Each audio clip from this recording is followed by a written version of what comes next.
Welcome, everyone. Give me just a moment. We'll get started, letting everyone jump on here.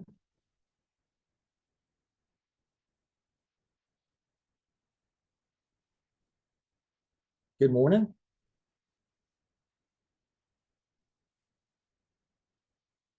All right.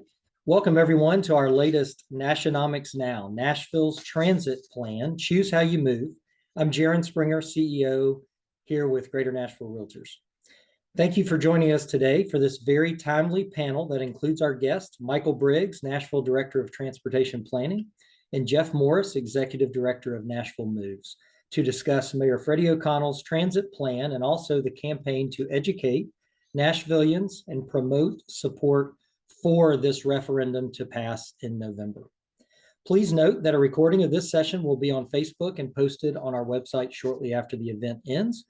You can also find all of our previous Nashonomics and Nashonomics Now presentations under the Events and Nashonomics Now tab on our website. Before I bring today's moderator and speakers on, I'm excited to remind you about 3 member benefits we've rolled out in the past year, exclusive for all Greater Nashville Realtors members. The first is Forewarn. Forewarn is a proactive safety and intelligence app for real estate professionals. It provides instant knowledge prior to face-to-face engagement so realtors like you can better understand and address risk. This benefit is included in your local dues and is valued at $240 annually. You can find details at greaternashvillerealtors.org under the membership tab. Second is a digital subscription to the Nashville Business Journal. And the third is a subscription to the nationally acclaimed realestatenews.com. Both these news sources can be accessed by logging in to your member portal on our website.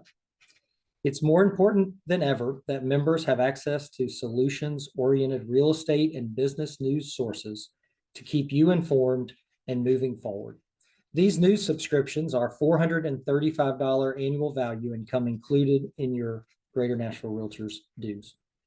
These 3 new member benefits bring a total dollar value of $675 and are included in your local Greater Nashville Realtors annual dues. And this is a great value for our membership.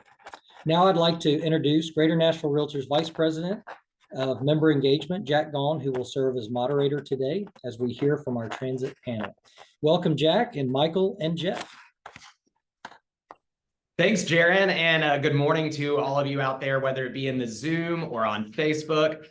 We are so excited to have this Nashonomics discussion today about the Choose How You Move plan that the mayor has successfully gotten through all its first hurdles to get it on the referendum for the November 5th election.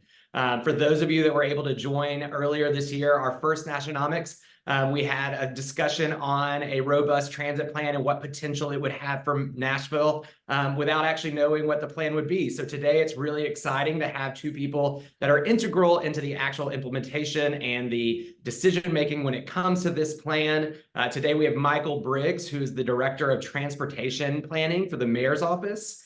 And we have Jeff Morris, the Chief Executive of Nashville Moves, not to be confused with the actual plan, Choose How You Move. As you all know, as realtors, a robust transit plan and a increased choices in modality and as people get around our city as it continues to grow is integral to a successful and thriving city. As density continues to be an issue, it is important that we alleviate some of that stress on our roads and on our residents themselves. So it is very exciting today to hear how this plan will do those things and hopefully how we can understand how we can get out there and advocate for this referendum come November 5th. So without further ado, I'm going to hand it over to Michael Briggs, again, the Director of Transportation Planning with the Mayor's Office, who is going to present on the Choose How You Move plan from the Mayor's Office. Thank you.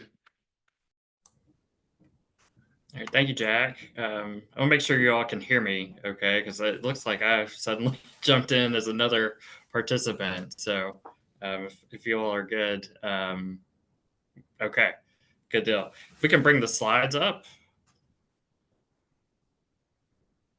And hopefully you all have been thinking about how you get around Nashville and other cities because many of us rely on driving, and probably your clients get around Nashville by driving.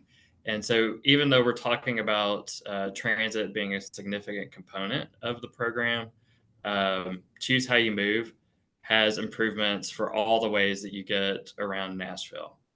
And so we'll walk through what makes up the elements of the Choose How You Move program, and then get into some question and answers as we wrap up the session. Mayor O'Connell really wants Nashvillians to have more transportation options, because this will ultimately help with the cost of living, making ends meet, paying down debt, buying a home.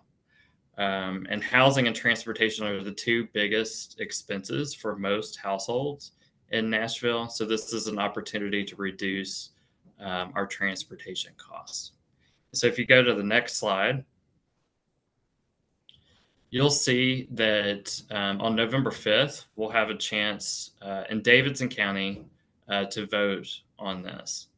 And so we're going to cover these key questions with this presentation, and then take questions at the end. Next slide.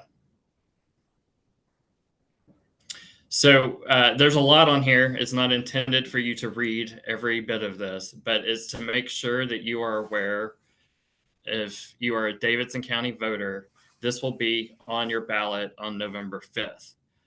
It will be the very last item that will be on the ballot. So you have to get all the way down to the end before you will see this. So you will see things like president, Senate, judges, and then this will be at the very end. What we are required to do is to present this in plain language, and it has to reference back the ordinance that was approved by Metro Council. So you will see that in the first paragraph. So there's nothing about Choose How You Move in the actual ballot language itself. So you do not see really those words, but you see the ordinance, the short description of the program about providing a 24-hour transit service, constructing sidewalks, constructing transit centers, improving safety, and modernizing our traffic signal system. Then you see a summary of the costs that are associated with the program and who will be implementing that. And then finally, the mechanism that you're being asked to either vote for or against, which is a 0.5-cent sales tax surcharge. And so if you want to implement the Choose How You Move program, you would vote for.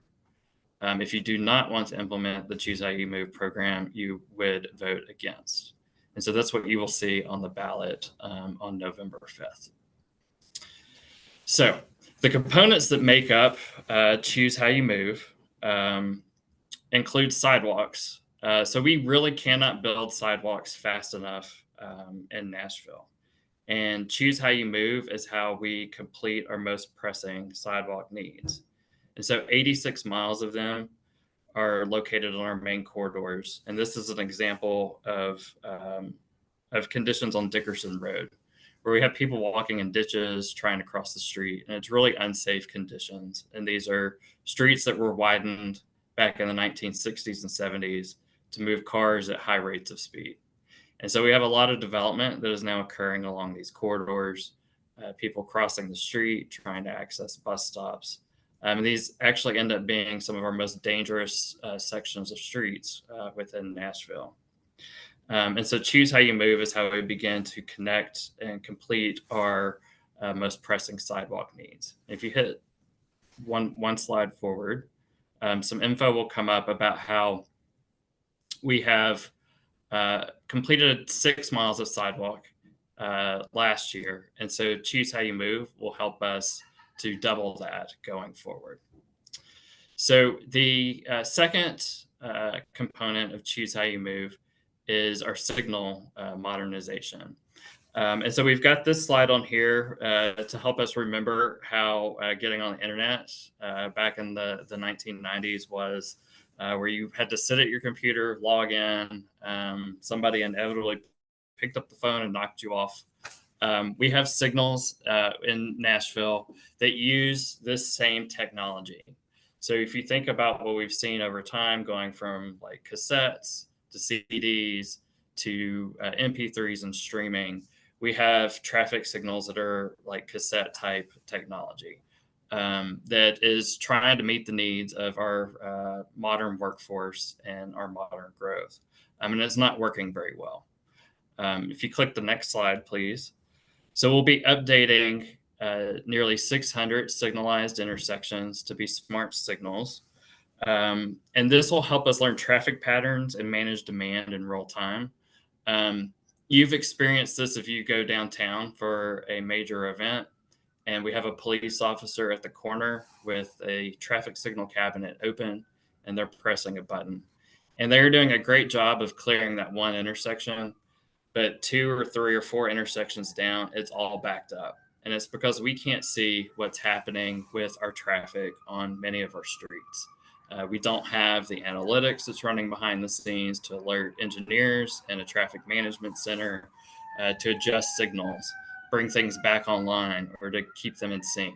And so these new signals would be connected into a new traffic management center that comes online and being managed by NDOT later this fall. So this will be an opportunity for us to greatly improve our signal modernization. Next slide. So we've talked sidewalks and signals. The next big component is service. Today, our transit system quits running at 1 a.m. So there is a gap between 1 a.m. and 5 a.m. where there is no transit service in Nashville. So anyone that is working an overnight shift, if they're involved in a safety professional, medical professional, hospitality and tourist industry, and work a late shift or an early morning shift, many of them have no other option than to drive or to utilize Uber or Lyft. Choose How You Move will make service on the main corridors operate 24/7, 365. And it will double our frequent service on these main corridors. As part of that, there's 54 miles of all access corridors. Those are the main backbone of the transit system, where we will have service operating much more frequently and reliably every 15 minutes or better. And we'll do everything on those corridors, where we are improving and completing sidewalks, upgrading all the traffic signals, making transit service reliable and frequent, and improving safety. And those would be on our main pikes.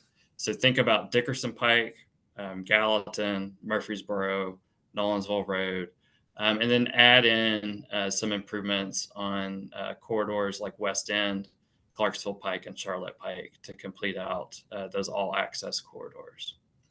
Those corridors then are connected through 12 transit centers where you'll be able to connect into service without having to go into downtown. So you'll connect from neighborhood to neighborhood. Currently, we have to send most WeGo riders into downtown, which is our busiest part of the whole city, and then get back out. And a good example of 2 transit centers that have come online, and one just recently, is the Rip Patton Transit Center in North Nashville off Clarksville Pike and 26th Avenue. That's helped us create service on Trinity Lane, where you can now go between East Nashville and Bordeaux without having to go into downtown and back out. And so we'll add 12 more centers like that. The other component of this are the park and rides. So there's 17 park and ride facilities where if you aren't able to access the bus directly from your house, you can drive to a park and ride and get into the WeGo system that way. That will also help us set up for service regionally from the Four Corners, for express service from Bellevue, Antioch, Jolton, and Rivergate. So we've talked sidewalks, signals, service, and so the fourth main component is safety. And Choose How You Move is how we expand our mobility options and safety at the same time. And so we'll be upgrading 285 bus stops with improved lighting and weather cover. And we'll also address 35 of our high injury intersections and create 35 miles of bikeways. So this slide here shows really the safety that we feel Nashvillians deserve and that the mayor is committed to. It's a comparison of some of the key safety enhancements on Madison Station Boulevard versus Old Hickory Boulevard in the same area, and is identified for a future complete street project.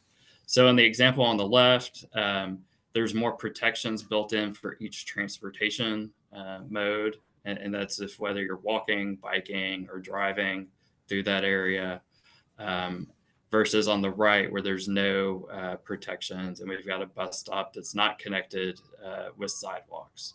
And you're having to navigate ditches and car traffic at the same time. If we can go to the next slide.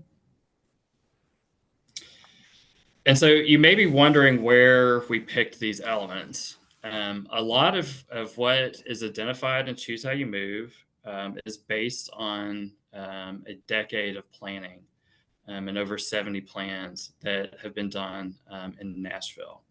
We have not been short on developing plans and thinking about this for many years. We have really struggled with implementation and having resources to fund the infrastructure that many Nashvillians have told us that they want. Nashville is one of 4 cities in the top 50 US cities that does not have a dedicated source of transportation funding.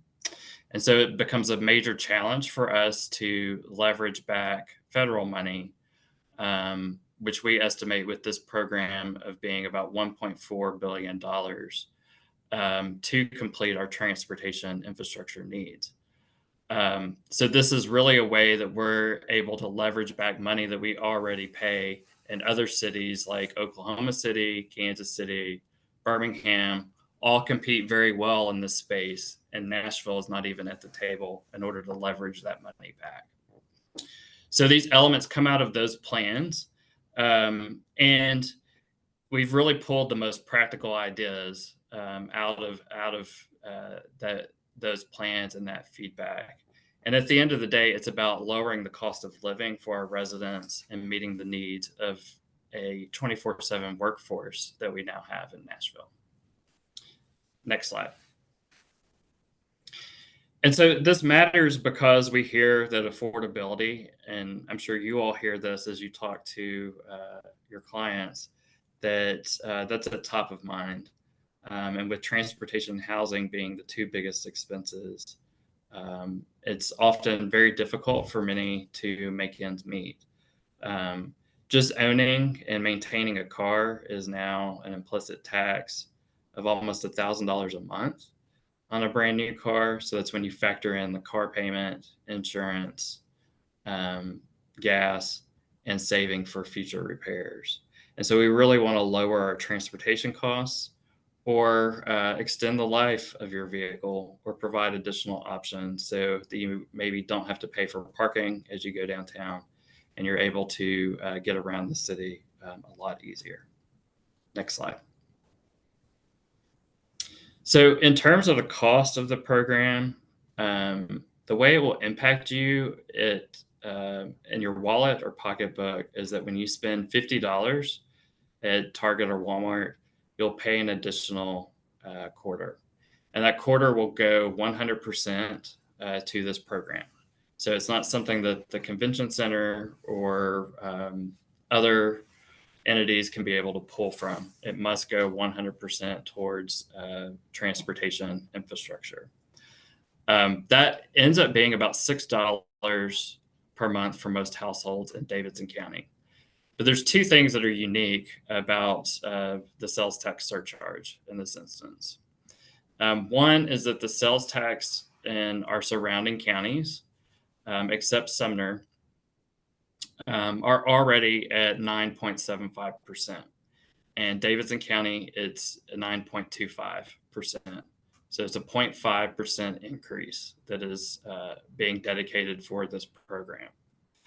So you're paying already, if you shop in Cool Springs, Providence, and Mount Juliet, Avenue, and Murfreesboro, you're paying the sales tax rate that we're proposing to move and align with and choose how you move. The second unique thing is that within Davidson County, we estimate about 60% of our sales tax being paid by visitors. So that's people who are traveling here, enjoying all the great things that make Nashville unique. They're helping to contribute then to the essential infrastructure. It's also helping as people commute in and work in Nashville and grab lunch or run an errand. They're helping to contribute to the program too. So it brings our sales tax rate in line with surrounding counties, and we're able to leverage the people who are traveling into and out of Nashville for this program. Next slide. So in terms of implementation, think service sooner. Larger capital projects will come later with the program because it will take some time to construct that street infrastructure.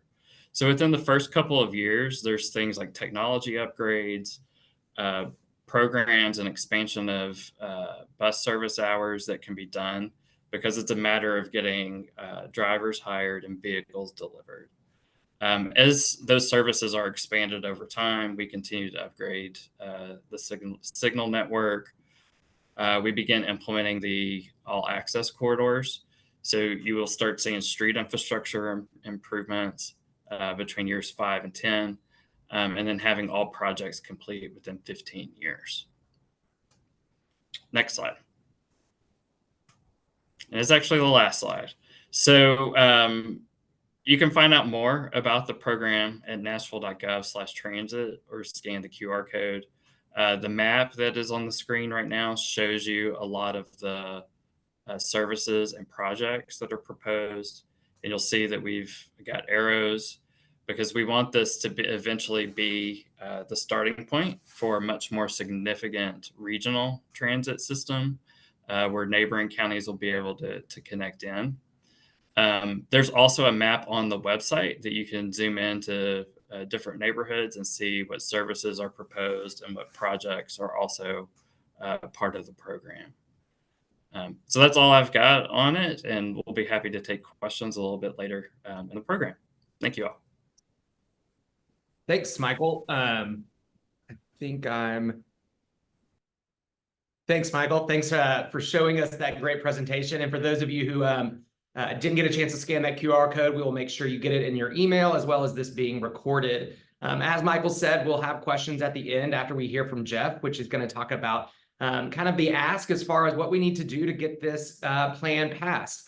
I'm sure most of you saw some of the images, but if you haven't had an opportunity to really dive into it, looking at the complete streets and the beautification that will happen along these corridors is both going to be great for the current residents, future residents, and recruitment of talent. Having streets and access points where you can use a bike, a bus, a walk to get places is going to be integral in the type of people we're recruiting to Nashville for jobs or just for your quality of life. And again, as you all know, I'm sure most of you, if you've been in Nashville, when you drive by a street and there's people standing what feels like almost right on the road waiting on a bus, to have that safety and security, but also make it look really nice along the corridors is really going to speak volumes to the city that Nashville has become. So with that being said, I'm going to throw it over to Jeff Morris, who is the Chief Executive of Nashville Moves. And he's going to talk about kind of the coming months and what we're going to do to try to get this plan in action and passed. Great. Thank you, Jack. Also, thank you to Jaron for you all having me, as well as thank you to Michael for your presentation. Yes, my name is Jeff Morris. I am the Executive Director of the independent campaign that exists to support Mayor O'Connell's Choose How You Move program, the presentation that Michael gave right there. And we have the campaign that will be sort of, I guess, running all across the 526 square mile Davidson County area, trying to convince approximately 320,000 Nashvillians who are likely to vote in this November's election that this is the plan for the future. I'm excited to present to you a little bit both about the campaign that we're doing, and concurrently, I'll probably do a little bit of maybe tweaking it to talk a little bit to this specific audience of realtors to how this benefits you, how it affects you, and potentially messaging toward you, both to give you a little bit of a process story about the campaign itself, but also kind of selling you along the way at exactly the same time. So if you want to go ahead and pull up the presentation, Jack, we can get started.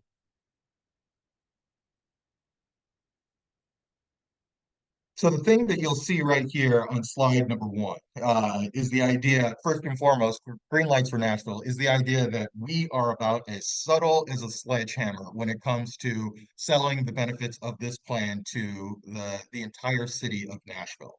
At the end of the day, what Michael presented, and it's in its name right there on the middle bottom of the slide, choose how you move, is the idea that regardless of how you choose to move around this city, whether it's in a car, or on the sidewalk, or on a bike, or in a bus, which basically constitutes every single person who lives in Nashville, this plan affects you and it benefits you. It makes it easier. It makes Nashville more accessible. It makes it more affordable. It makes moving around Nashville more doable. And that benefits both uh, humans from just sort of like a normal pedestrian and driver standpoint, but it also benefits our city from a workforce standpoint. It benefits our city from people who are looking to move to our city as realtors. Obviously, that is something that appeals to you very quickly because the more and more, as someone myself who has lived in Nashville for 30 years, I've kind of seen our city grow and change over that period of time. And quite honestly, this campaign and the way that we're having a conversation with Nashvillians, without being too precious about our Nashvillianness, it is something that we definitely are kind of taking into account with the idea that Nashvillians see their city around them. And one of the things that we know is that Nashville, for the longest time, in sort of I got here in 95, for, I don't know, I'd say maybe the late 90s and even into the early aughts, Nashville was kind of this little city that could, and the people who lived here knew that it was a great city and it had great restaurants. Maybe it could use a few more, uh, but also a great hospital system, access to all of the services and things that you would want out of a big city, but still kind of this hidden little village in the South. Great weather, all of those things. But ultimately we wanted to be more and then over the last generation or so that we have grown and grown and grown, we've kind of become the dog who caught the car a little bit in terms of all of the growth. But what Nashvillians, as the campaign and us having a conversation with the city, what we have truly found over the last handful of months that we're in these conversations is that Nashvillians see all of this growth, but what they are basically begging out of their city's leaders are plans to account for some of that growth, especially when it comes to sort of like the biggest physical effects of that growth in the forms of traffic, in the forms of affordability. And what this plan truly is a thoughtful approach to how we move around the city and a thoughtful approach to things like traffic as a result of all of this growth. And that's why, truly, yes, 100% we all move around the city in all of various forms and choose how you move fits Nashville and it fits everyone in that way. But from a bigger, broader aspect, it fits all of Nashvillians because it really is an approach to the idea that we all see this and in the conversations that this campaign is continually having with people every day, it's the idea that they see that when it comes to rush hour traffic or their inability to find, I don't know, easy access to a sporting event or just to go out to dinner and all of these effects just simply to move around and to also finding homes and living in neighborhoods. And that's what this plan is about. It's about making Antioch as accessible as Green Hills. It's about making Madison, Hermitage, and Old Hickory as accessible as Midtown. It's about making all of the 526 square miles of Davidson County accessible to all of us, which for this group, you all understand that no better than anyone else. So let's go ahead and move into the next slide, Jeff. Like I mentioned, 320,000 Davidson County voters are going to go vote in this election. Very few of them, probably just me, maybe Michael as well. Two of us are going to vote only specifically for this specific transportation initiative. Oh, the mayor himself too. Three of us will go and vote for this one thing. But broadly, everyone is going to vote for president in November. This specific initiative, like Michael detailed, is the very last thing on the ballot. So one of the things that this campaign is intended to do actually is just simply raise awareness. The brand that you can kind of see down here in the tiny little left-hand corner, our logo, it is very similar to our campaign's Nashville Moves logo, but ultimately what our forward-facing public logo is now is the idea that you're voting for Nashville. If we can get people to just simply be aware and stick around to the very end of the ballot and vote for Nashville with that big little green light, again, subtle as a sledgehammer, that will be a win for us. The idea is ultimately, and drop off is very much a thing. As someone who helped run Metro campaigns last cycle, just a simple statistic to share with you, in the general, so the August election, people will go vote for mayor. 25% of the people who went to vote for mayor stood in line, did all the things, simply did not make it to the second line down, vice mayor. They just dropped out. They went home after they voted for mayor. An additional 33% couldn't be bothered to hang out for council at large, which is the next line down.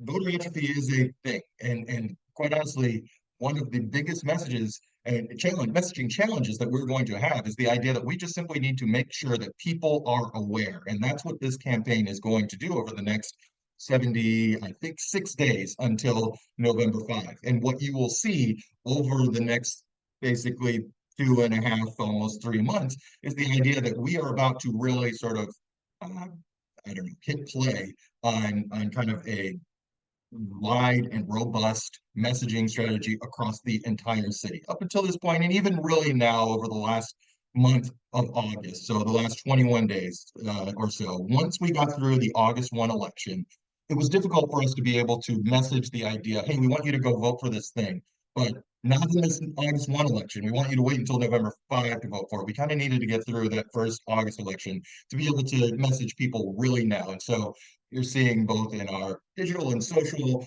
areas, and very soon on broadcast, also in direct mail, also in direct digital. There are a number of different ways that we're communicating to Nashvillians, and I'll talk about it here in just a second. But what we're trying to do is broadly communicate to Nashville about why this plan is good for the city and why this plan is a smart, conservative, thoughtful, mindful approach to the entire city, and how it's a holistic approach to how we all move around the city. And when you vote for Nashville, just like the brand says, you're voting for affordability, you're voting for mobility, you're voting for accessibility, you're voting for better traffic, you're voting for better rush hour, you're voting for just slightly easier, slightly smarter red lights. You're voting for more transportation options so you can get in and around the city how you want to choose to move. You're voting for more sidewalks. You're voting for a safer pedestrian city. You're voting for all of those things in this simple option that really ultimately is only 0.5% sales tax increase, $6 on average a month, $70 on average per household. Relatively small investment for all of these things. And oh, hey, by the way, 60% of the people who pay our Davidson County sales tax don't live in Davidson County, they're out of towners, tourists or visitors. And oh, hey, by the way, this plan also opens up $1.4 billion in federal match funding and grant funding that we don't currently have access to. It's going right now. We're all paying the taxes. It's going to pay Indianapolis's sidewalks and fund Oklahoma City's infrastructure. So all of those things become the messaging points that we are able to easily talk to Nashvillians about why this is a smart and thoughtful approach. What you see on the right-hand side of this map here is the idea that we're having to split up the city. 526 square miles of Davidson County is a big old county. And what we want to do when you approach a city in terms of a campaign is try to approach it from a bunch of different micro areas, sub-demographics, a bunch of different ways, while also identifying that like there are specific people who live in Nashville and who represent certain views and opinions within the city that we need to be thoughtful about how we approach them. Again, without being too precious about the whole Nashville of it all. The idea that people who live in Bellevue may have different thoughts about their city and how they live in their city than people who live in Oak Hill, or the people who live in Creve Hall, or the people who live in Jolton.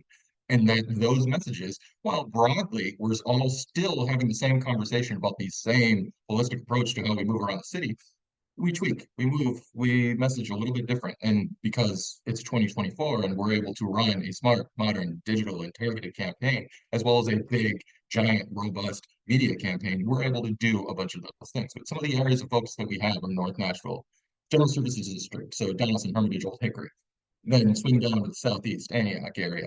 Three relatively disparate areas in terms of geography, but also three pretty common areas in terms of people who believe that they are generally asked to pay for services that they may or may not necessarily benefit from in the city. There are also people who generally view Nashville potentially as a situation where it is a, even though they live in Davidson County, Nashville is a them situation and not an us situation. And there are also people who potentially may be most susceptible to negative messaging when it comes to aggressive tax. So we need to be smart and thoughtful about how we have these conversations.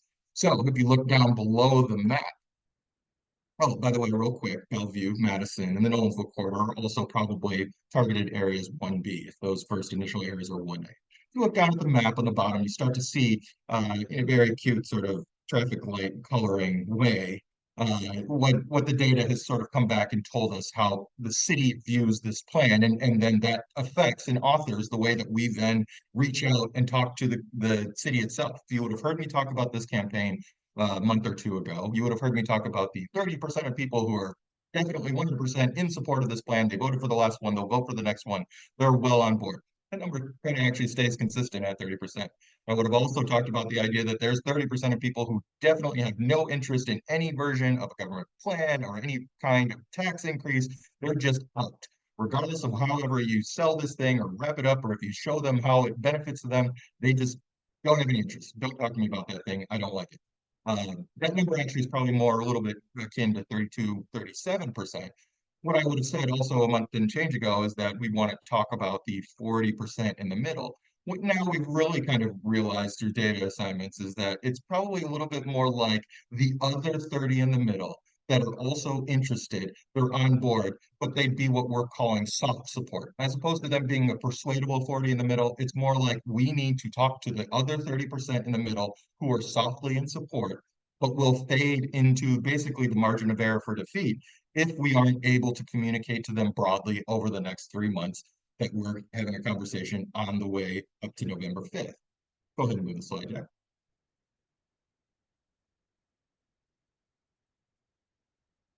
Now, one of the things that very quickly when you talk about a campaign and the conversations that we have about campaigns is the opposition. And whether or not there is like human opposition out there, which there is, ultimately what we find is that the actual opposition, the true opposition, is the very nature of this proposal. We are asking Nashvillians to opt into a tax increase. And that by its own very nature is its own form of formal opposition. What then the potential people who have formed a pack and will potentially be out there trying to be the voice box for that opposition are just simply the human personification of that. But what we are and what we have been doing and what we've been doing for the months in the lead up to this point is trying to already get in front of that conversation. We're already talking about it. So when we see that people are trying to make an argument about how they may agree that Nashville needs these benefits, but they think that it may be better served out of the general fund as opposed to dedicated funding. Well, I'm very quick to say I'm glad that we all agree that our city needs these transportation improvement options because I'm glad that we all agree with that. What I would say is that our version unlocks the $1.4 billion in federal match funding. And if it stays in the general fund, it doesn't. It competes with things like, you know, public safety and all of those other things. What we want to do is try to actually, and sometimes I think we can get lost in the phrase dedicated funding. Ultimately, what dedicated funding truly is the idea that Nashville is now one of only 4 cities in the top 50 that does not prioritize transportation in our city, that does not truly understand the emphasis that we need to put.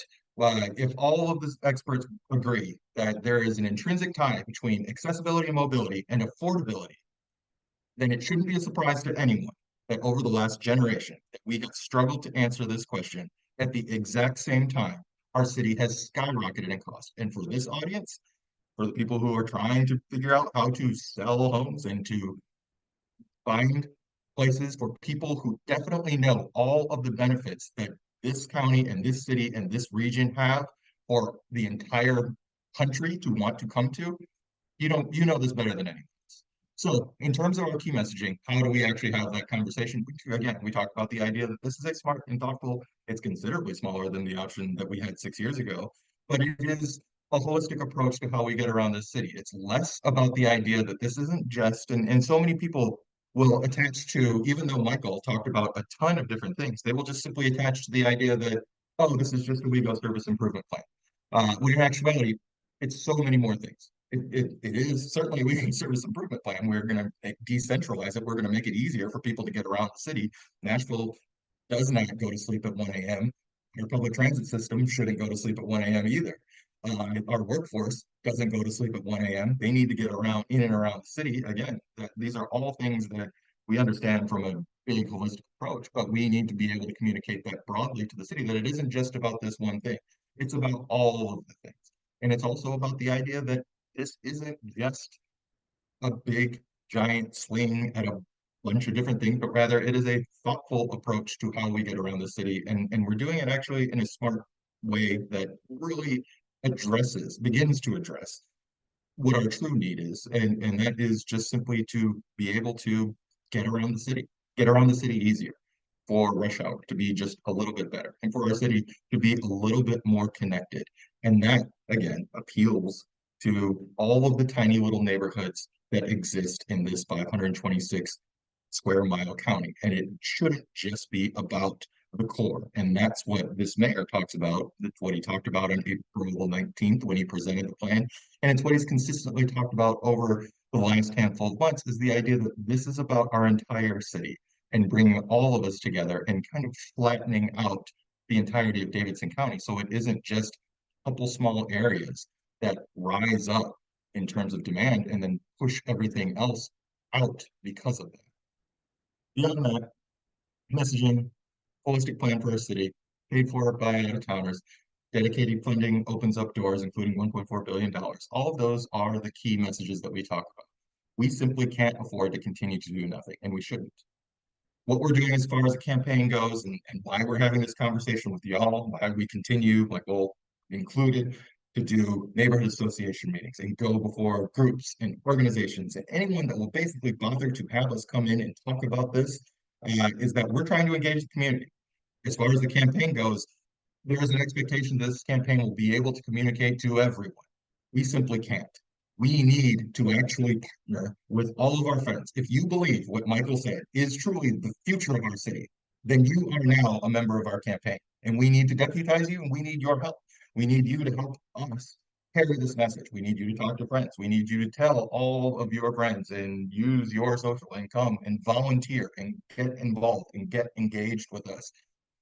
It's more imperative that we are able to communicate broadly to general Nashville, because again, this is the time, if you're ever going to vote in terms of a general Nashvilleian voter, 3.2 out of 5 Nashvilleians will vote in this election. In the mayoral for last year, it was more like 1.25 out of 5. That is truly the difference in a off-cycle metro election and a national presidential. So we need to make sure that we're communicating, and we need to make sure that we're deputizing our friends and that everyone understands the urgency of what we're doing, because simply we can't afford to wait anymore. Moving on to the last slide, Jack. Ultimately, what we're wrapping up here is the idea that on November 5th, that's election day. And this is what the campaign is. And that is, in a nutshell, a relatively, 15-minute version of a nutshell, how we're trying to engage the city, how this campaign is trying to appeal both from a business standpoint, or in this conversation, from a realtor standpoint, but also just a broad generalist Nashvilleian. If you live here, live within Davidson County, then you should be excited about this plan. If we're able to communicate to people about it effectively, then they should get excited about it. And I believe that. And quite honestly, we see that. Even if they come to us with skepticism at first, the more you hear about it, the more you understand that it's thoughtful, and the more you understand that it opens all of these other doors, or that it affects you, or that it's not just the one thing that you don't like, but rather it's all of these things, and that there's something in it for you, then it becomes a little bit more beneficial and effective, and people can really be, I don't know, have their hearts and thoughts and minds changed a little bit, especially when it comes to that sort of like skeptical middle. But Yeah.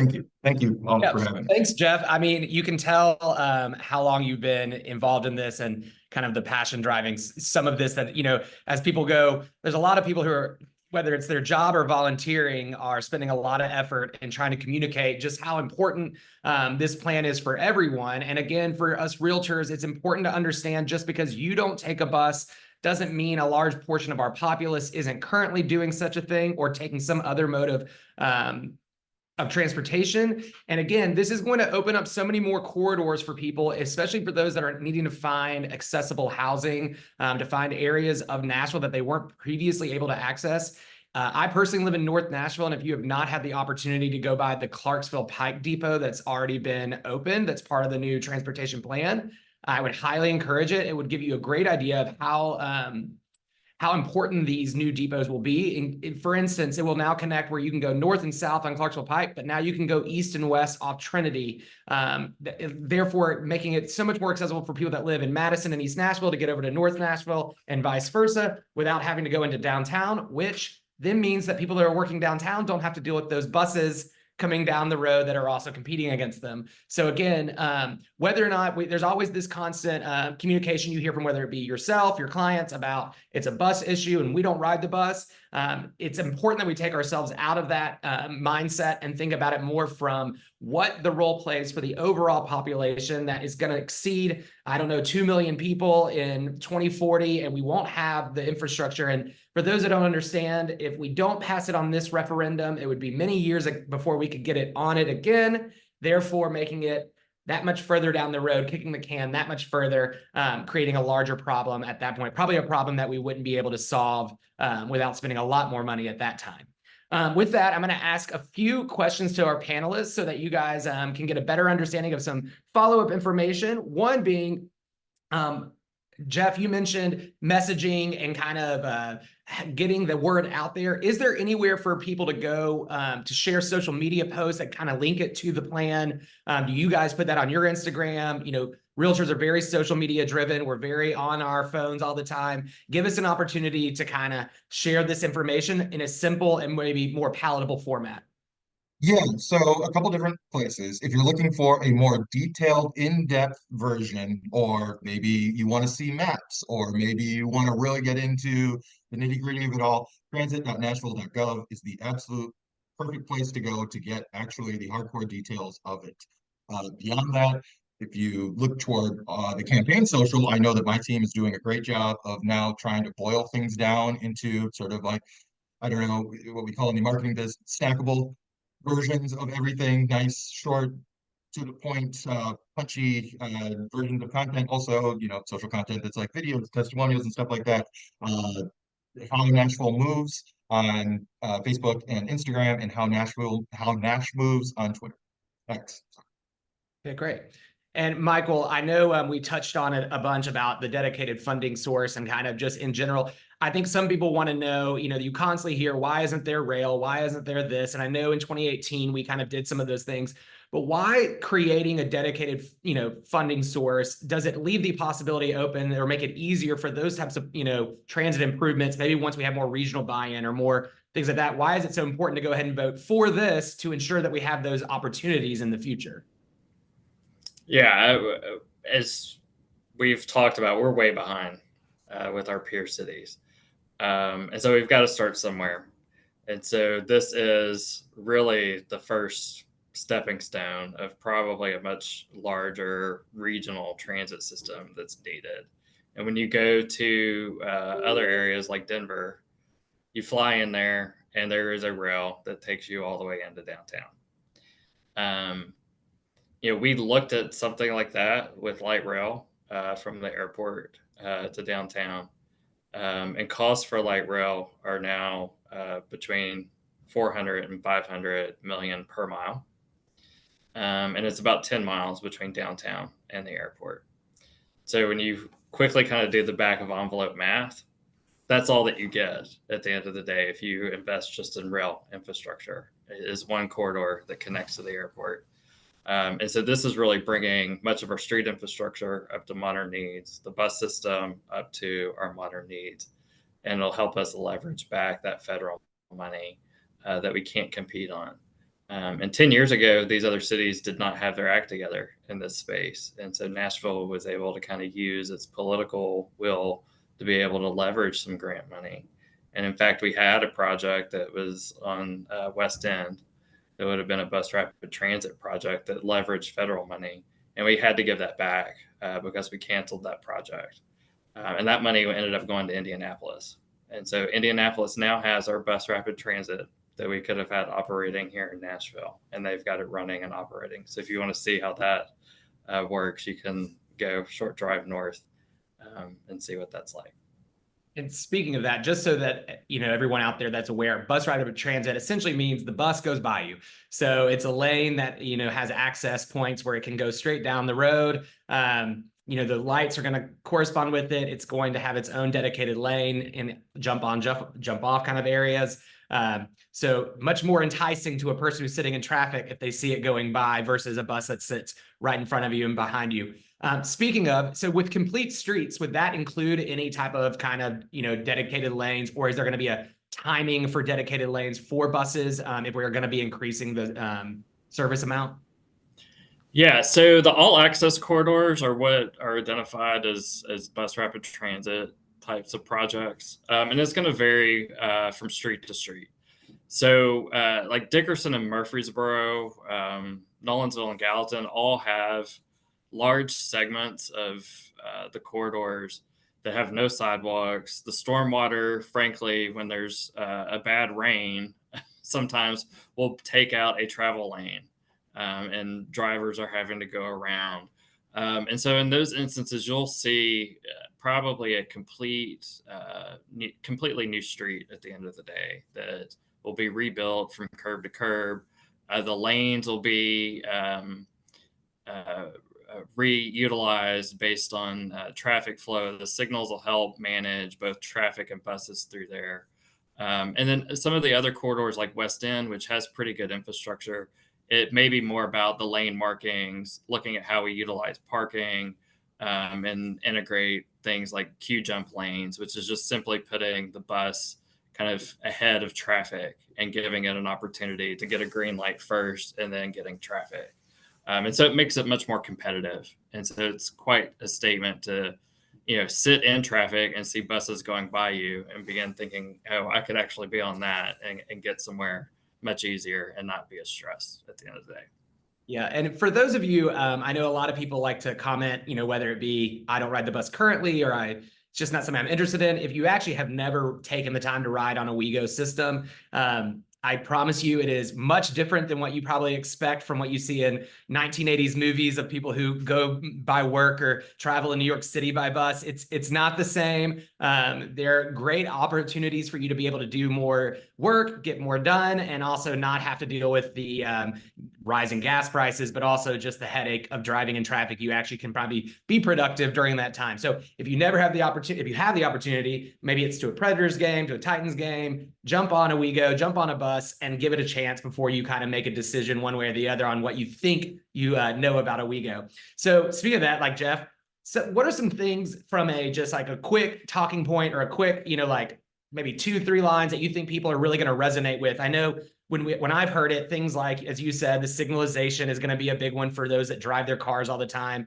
Or I think I heard the 86 miles of sidewalks is like from here to Cookeville. So when people hear it more of like how far that actually is, they kind of resonate a little bit more with it. Is there anything that you would suggest kind of being as like huge talking points or maybe quick talking points to kind of get somebody to buy in without actually hearing about all the extra, this is how it actually works?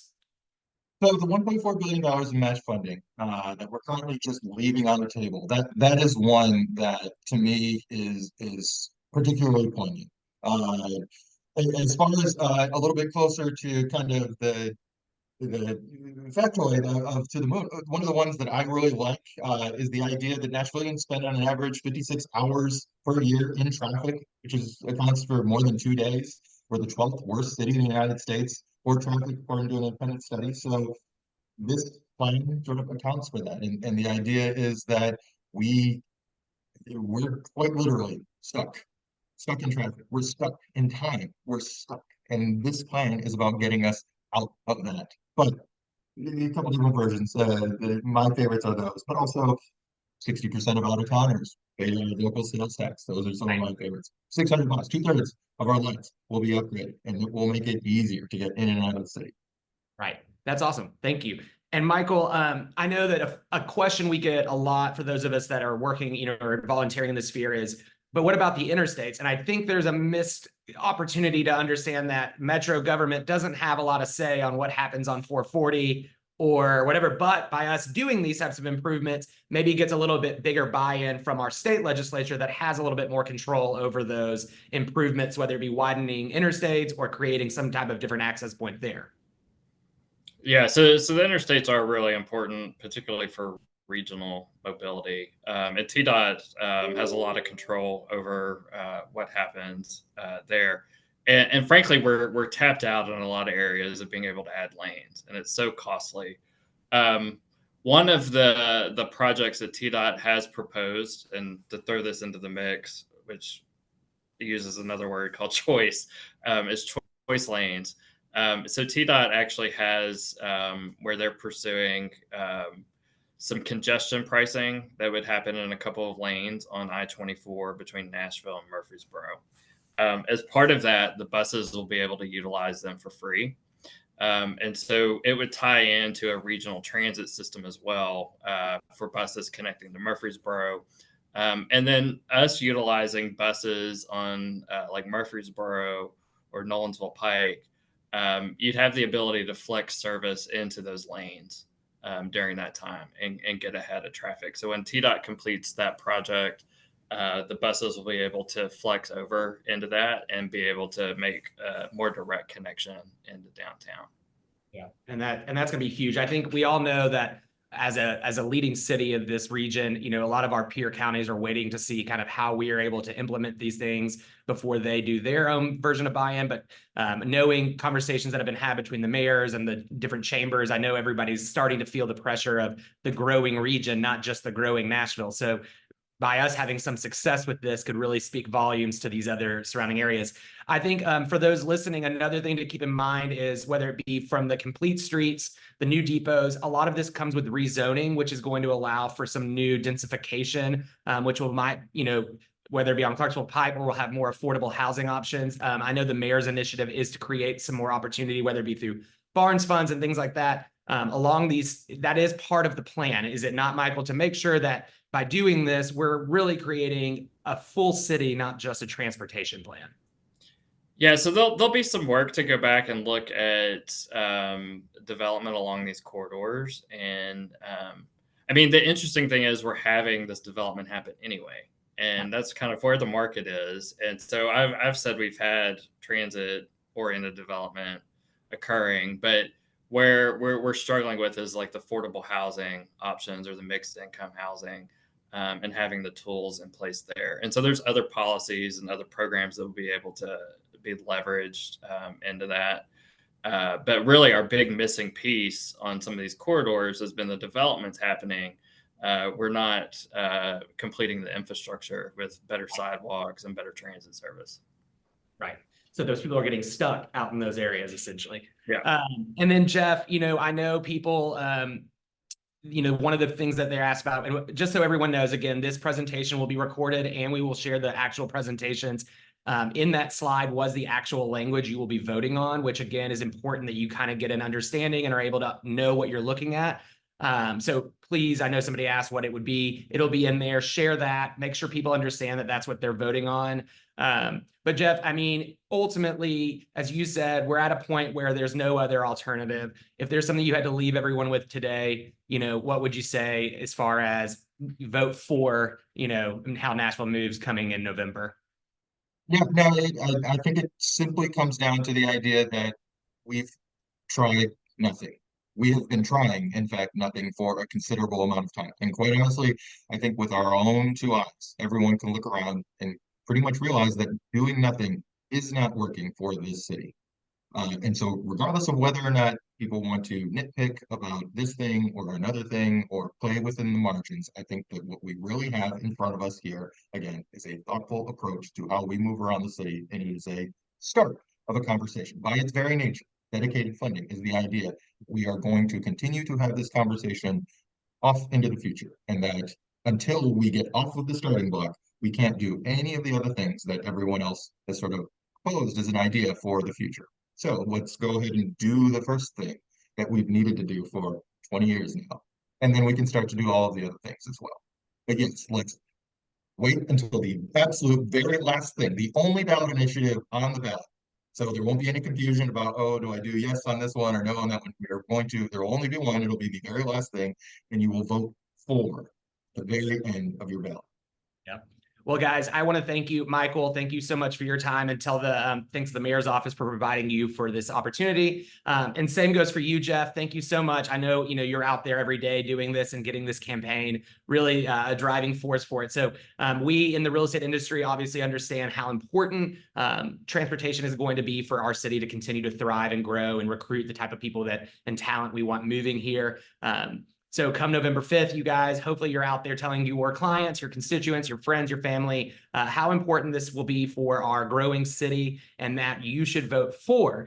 In fact, if you want to start from the end of the ballot and go back to the president, by all means, it'll allow you to kind of start from the beginning with it, right? So if you want to, it allows you to do so. But ultimately, just make sure you stay tuned, make sure you're paying attention. Again, tap into these resources. If you have a neighborhood group, a neighborhood association, and you want these types of presentations, there are many access points, many groups out there that are willing to come and share and do these types of presentations for you and your neighbors and residents. So by all means, we're here for you. And again, thank you, Michael and Jeff, for your time today. And thanks for everyone for tuning in. Have a great Wednesday. Thank you all. Appreciate this.